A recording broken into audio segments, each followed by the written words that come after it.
धन्य नाम की महिमा हो। प्रभात मनन के सत्र 2706 में आप सभी का बड़े प्रेम के साथ स्वागत करता हूँ। आइए आज के मनन के लिए हम पढ़ते हैं प्रकाशित वाक्य अध्याय 1:9। मैं यूहन्ना जो तुम्हारा भाई और यीशु के क्लेश और राज और धीरज में तुम्हारा सहभागी हूँ, परमेश्वर के वचन और यीशु की गवाही के कारण पतमुस नामक टापू में था। प्रेरित यूहन्ना आगे कह रहा है कि वह स्वयं भी अन्य विश्वासियों की तरह जो यीशु मसीह के कारण कष्ट सह रहा है, मसीह के कष्टों में सहभागी है। यीशु मसीह के कष्टों में अपनी सहभागिता को 3 अलग अलग परिप्रेक्ष्य में विभाजित करके यूहन्ना यहाँ समझा रहा है। यीशु मसीह के क्लेश में सहभागी होने का अर्थ यह है कि यीशु मसीह जिस उद्देश्य से संसार में आकर क्लेश सहा, उसी उद्देश्य में हम भी उनके क्लेशों में सहभागी होना। प्रभु यीशु किस लिए संसार में आकर दुख उठाया था? पत्रस अपनी पहली पत्री के 2 अध्याय की 24वीं पद में इस प्रकार कहता, वह आप ही हमारे पापों को अपनी देह पर लिए हुए क्रूस पर चढ़ गया, जिससे हम पापों के लिए मरकर धार्मिकता के लिए जीवन बिताए। 21वीं पद में वह इस प्रकार कहता है, और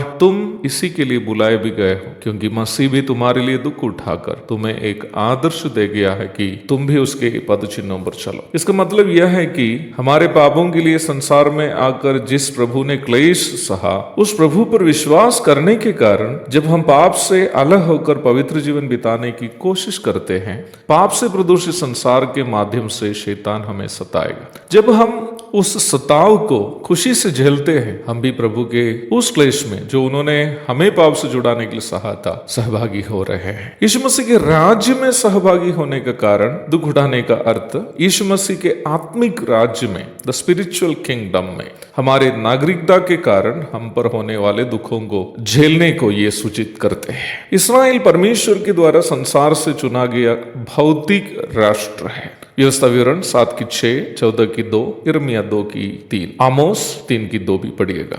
इस भौतिक राष्ट्र के लिए परमेश्वर के द्वारा दिए गए विधि व्यवस्थाओं को हम न्याय व्यवस्था में देखते हैं। परंतु यीशु मसीह के मृत्यु एवं पुनरुत्थान के द्वारा प्रभु ने जो आत्मिक राष्ट्र या राज्य की स्थापना की है, वो है कलीसिया। इस आत्मिक राज्य के बारे में रोमी राज्यपाल पिलातुस के सामने प्रभु ने इस प्रकार कहा, मेरा राज्य इस संसार का नहीं। यूहन्ना अध्याय 18:36। यह आत्मिक राज्य यीशु मसीह की मृत्यु एवं पुनरुत्थान पर विश्वास करते हुए प्रभु को अपना एकमात्र परमेश्वर और प्रभु के रूप में ग्रहण किए हुए लोगों का समूह है। इस प्रकार उद्धार पाए हुए लोग यद्यपि शारीरिक रूप में संसार के विभिन्न देशों में नागरिक हो या ना भी हो, वे स्वर्ग के नागरिक अवश्य है। फिलिपी 3:20।